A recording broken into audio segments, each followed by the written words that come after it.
Well, I'm really excited to be here today to introduce you to a skill that can change the way you see yourself. It can change the way you see the world around you and everyone around you, and it can absolutely change the way you go about reaching your goals in life and pursuing your goals.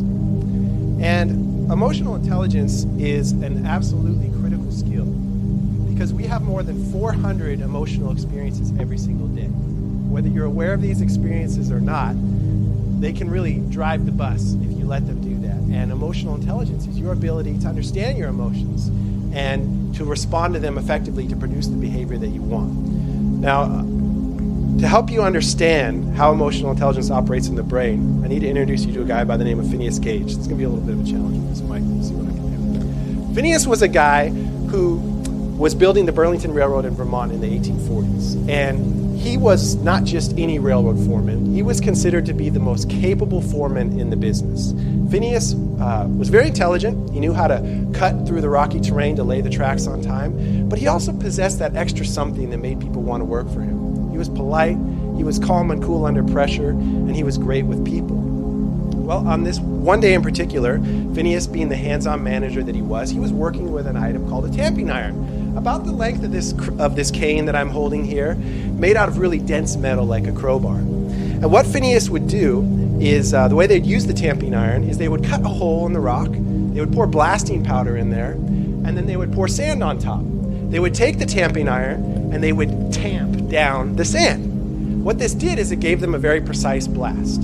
So on this day in particular, Phineas was waiting for his assistant to pour sand in the hole, and his men overloaded a train car behind him. Just, overloaded it with boulders. You can imagine the noise that it made, and it distracted Phineas. It also distracted his assistant, who didn't pour sand in the hole. So when Phineas went and he rammed the rod into the hole, it ignited the gunpowder and launched the rod through his head like a rocket. It actually landed 100 feet behind him in the bushes, and it entered right below his left eye here. This is his skull, which is on display at the medical library at the Harvard Medical School. Let's say goodbye to the cane. Now I can handle this microphone. So the area of the brain that it removed is called your left orbital frontal cortex. And now this wouldn't be much of a story to tell you, except Phineas survived this accident without his left orbital. His left orbital frontal cortex was probably in the bushes back there with the rod. And he was sitting up under his own power within 5 minutes of the rod traveling through his head. He logged his exit from the job site in the logbook, and he told the town doctor what had happened to him. It took about 6 months for his physical wounds to heal. And once they healed, Phineas was ready to go back to work. He was still every bit as intelligent as he had been before. He was still interested in building the railroad. His personality was the same. But there was something very, very key missing, and it was how he responded to his emotions. What happened is every emotion that Phineas had exploded unfettered into action. So he was angry, he was impulsive, he was unreliable, suddenly he was showing up late.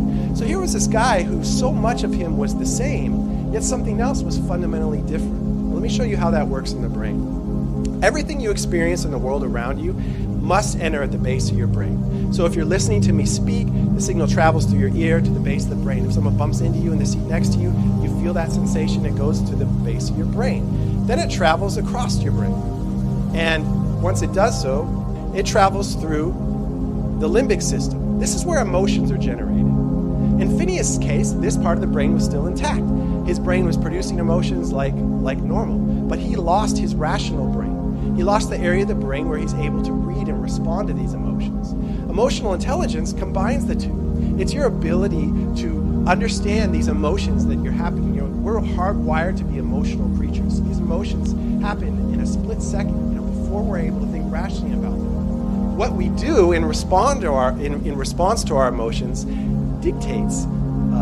That's really what emotional intelligence is about. Now, if you're like me, you're probably saying, well, why do we? If this is hardwired in our brain, and we've had ideas about this since the 1850s with Phineas Gage, why is this a TED idea? Why am I learning about this now? Well, we live in a world that doesn't necessarily teach us what's good for us. And this cola ad here from the 50s is a great example. It says, for a better start in life, start cola earlier.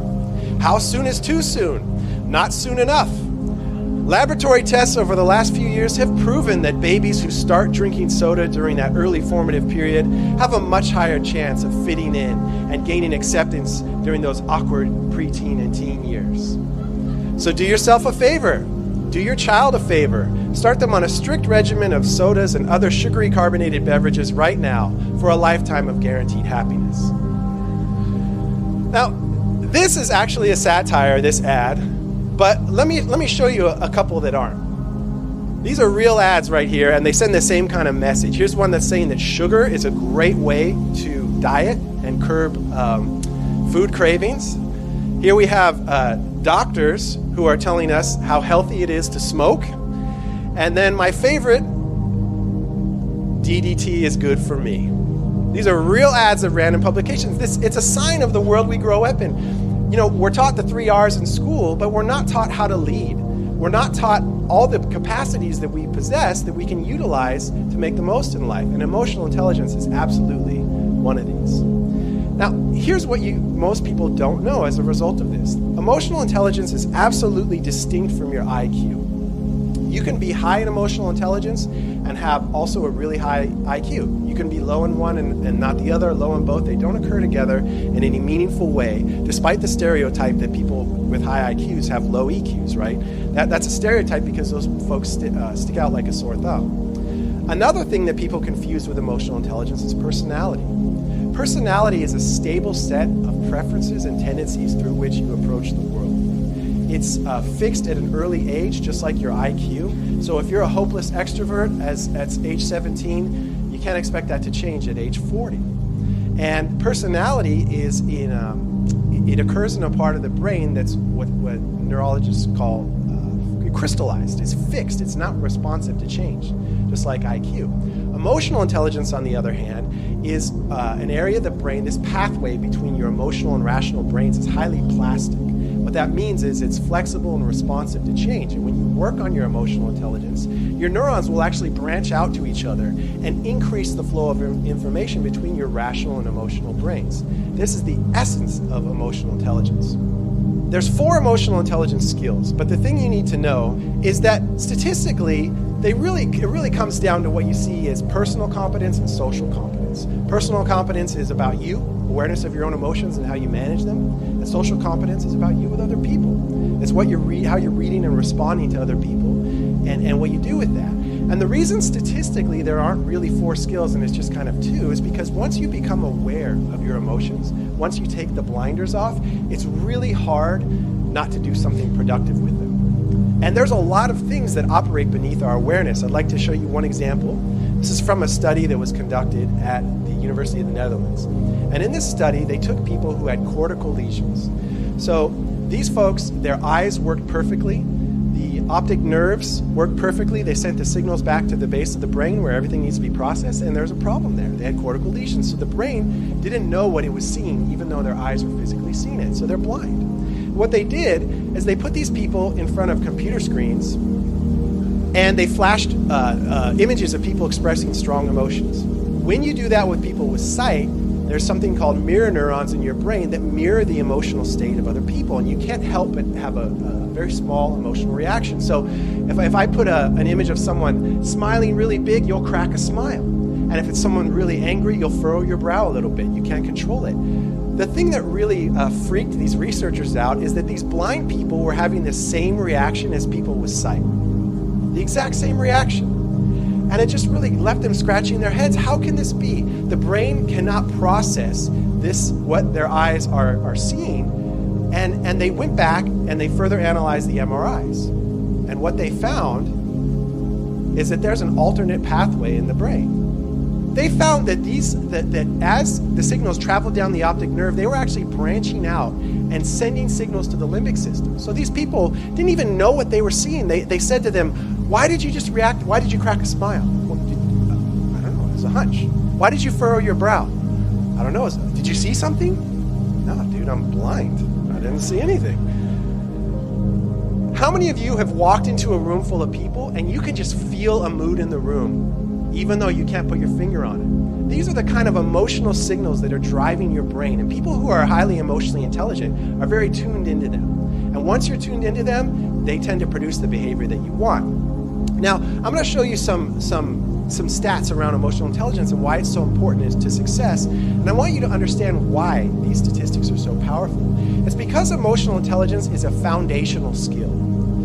Emotions are the primary driver of our behavior. Think about that picture of the limbic system I showed you. It's at the base of the brain. Everything is traveling through the limbic system. It's emotions first, emotions first. So when you master your emotions, when you become aware of them and when you're able to manage them effectively, it trickles into everything you do. It trickles into how you manage stress. It affects how you give presentations, how you work in a team, how you make decisions. It's a foundational skill. Here's another bit of research now. We found that emotional intelligence, when it comes to work, explains about 60% of how you do. If you look at the percentage of top performers, what percentage of them are high in EQ? It's 90%. And again, the skeptics in the room, I happen to be one, I'd say, well, what percentage of low performers are high in EQ? Well, you can have a high EQ and be a bottom performer. There's other factors at play, but emotional intelligence is a very, very direct route to producing the behavior that you want because of how your brain is wired. Here's a bit of research we published in the Harvard Business Review, and this is looking at emotional intelligence scores by job title. So you have your individual contributor first. These are people who don't supervise anyone. Then you have your supervisor, first-time managers. And then you have middle management. This is where emotional intelligence scores peak. Because above middle management, it is a ski slope.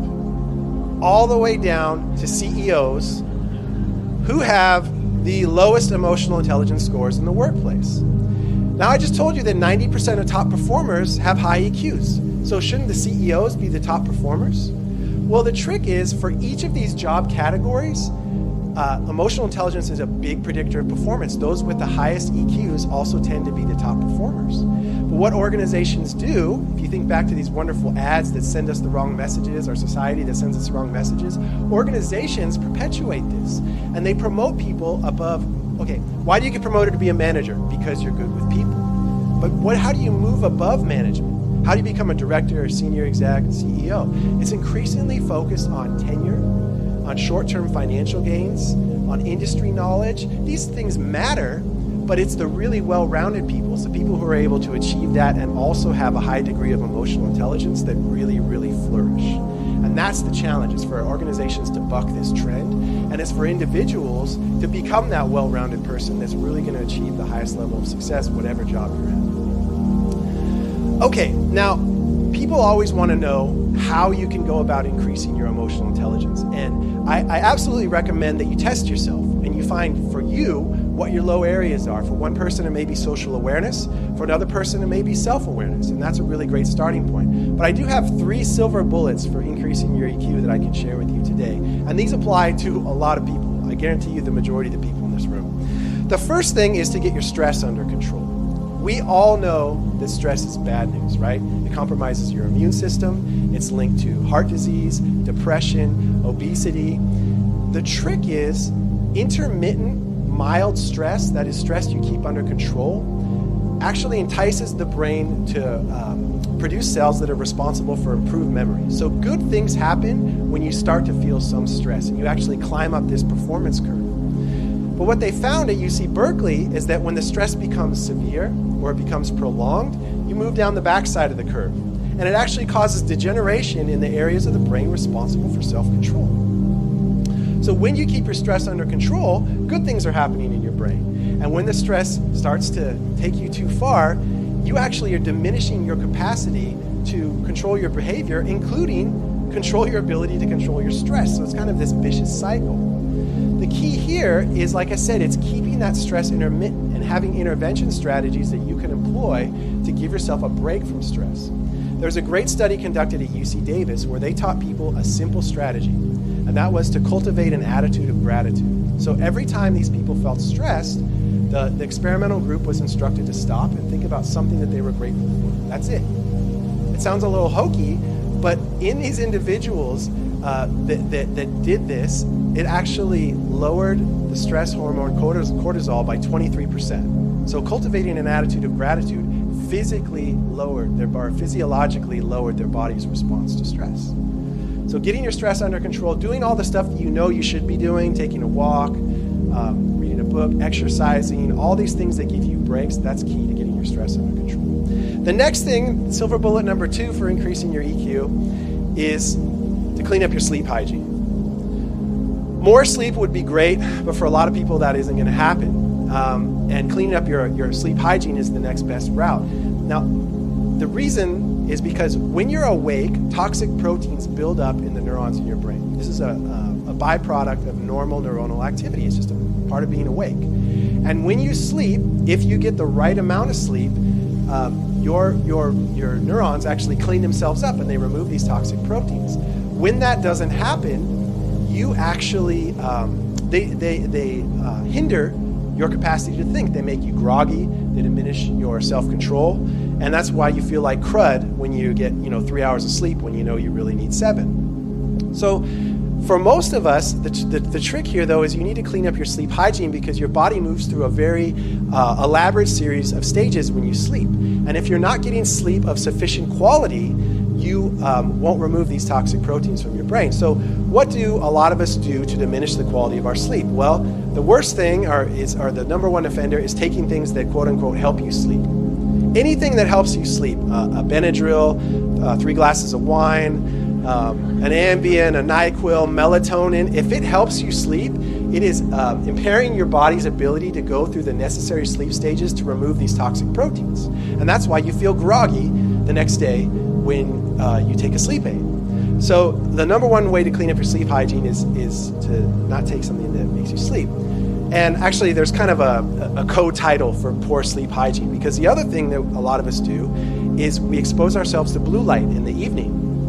And here's how this works. In the morning, sunlight is very high in blue wavelength light. Blue wavelength light halts melatonin production, and it tells your body, be awake, it's morning time. Afternoon, sunlight is increasingly orange and red in wavelength. That allows your body to start producing melatonin, which prepares you for sleep.